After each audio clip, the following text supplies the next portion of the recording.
ever since they dropped the Georgia Guidestones, we don't hear too much more about their planned idea of reduce the population or maintain the population of the world under 500 million. I even found evidence that this was a thing going on from the Anglo-Saxon project, Anglo-Saxon agenda, whatever you want to call it, from 2010. I've talked about this extensively on this channel. So what does that actually mean? Well, of course, it's self-explanatory. They say in order to make Earth heal, help Earth heal, well, we basically need to reduce the population to less than 500 million and keep it under 500 million. And that includes the idea about the 15-minute cities, of course, the outbreaks and diseases and viruses and wars and everything else, famine and everything else, kind of goes along with this idea. But I went one foot beyond what they say, the 500 million, and I put this idea to artificial intelligence models.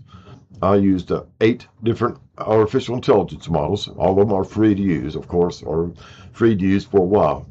And I put forth the same parameters. What if something happened in modern day, current time frame, we'll say within a year, that caused all peoples to suddenly have to go underground, or a select few to go underground, and what would happen with them? Of course, this goes along with the project I've been working on, the externals.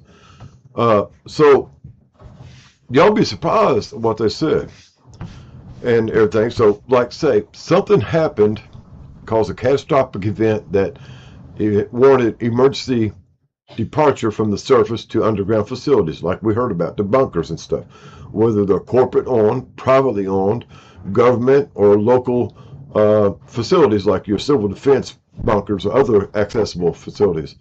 So we took all that in mind, and we took in something that a lot of people leave out is what I call the human factor, or the human chaos factor, because we are very unpredictable. Of course, we do have our patterns and everything like that, but our brain is kind of chaotic in the way it assumes ideas, stuff like that.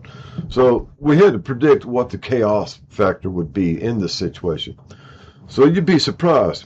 Now, out of the 500 or so million that's pre-selected, I do want to make this importantly known that these people would be pre-selected for this thing. We've seen this in movies, and et cetera, documents and everything like that. So these people would be designated to go to these facilities, underground bunker facilities.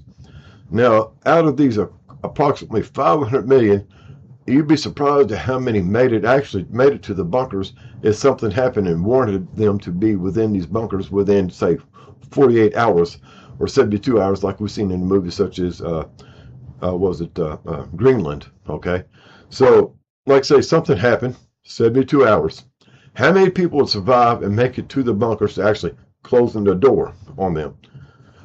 Less than half. Approximately 225 million would make it. So we went from there, and I set a timeline because if something happened like this, that people would be underground for quite a long time. And I set it at 25-year increments, all the way up to 250 years. So in the first year, the first 25 years, the amount of attrition, how many losses would be out of that, out of the 225 million, there would be less than half of them left after the first 25 years. And that declination, that decrease keeps going down.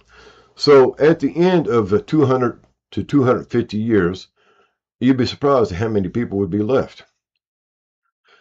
So we did this. I went through several models and everything like that. Each one had a little bit different answer, but they all came to about the same conclusion.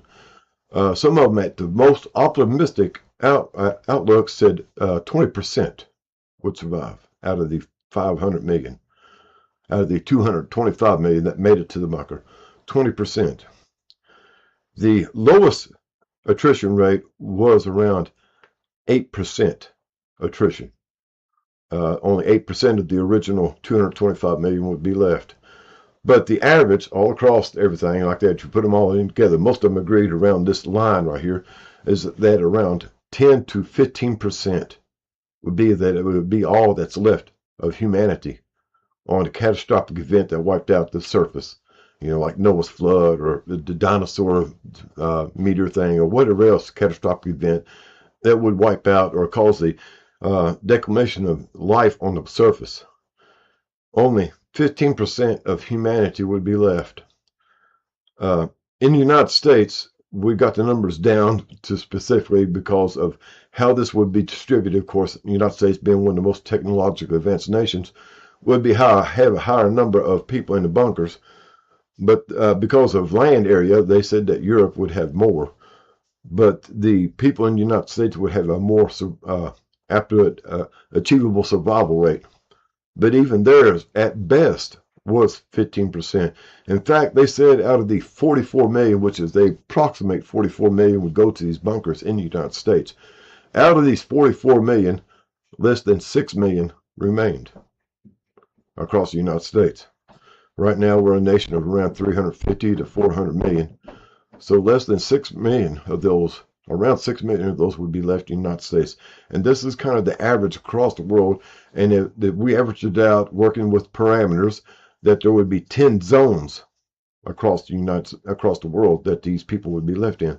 So if you figure 10 zones, approximately 10 to 15% attrition rate, across the whole world, there would probably be around 15 million people left total. Think about this, guys. Now, we do know that everything's pointing to that a catastrophic event or something's going to happen that's going to wipe out surface life in the near future, it seems like. Of course, everything's leading up to it. They feed off that fear factor, but everything points to something's going to happen. Something's going to go down. We remember the FEMA coffins, the guillotines, the vaccines, and all this other stuff they've been shoving down our throat, trying to reduce the population.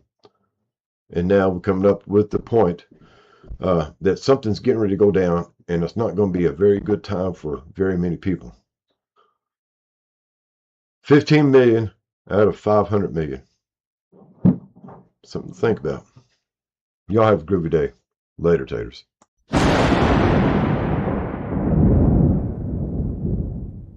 Attention passengers, we've now reached our destination. We hope you enjoyed the flight and have a nice day.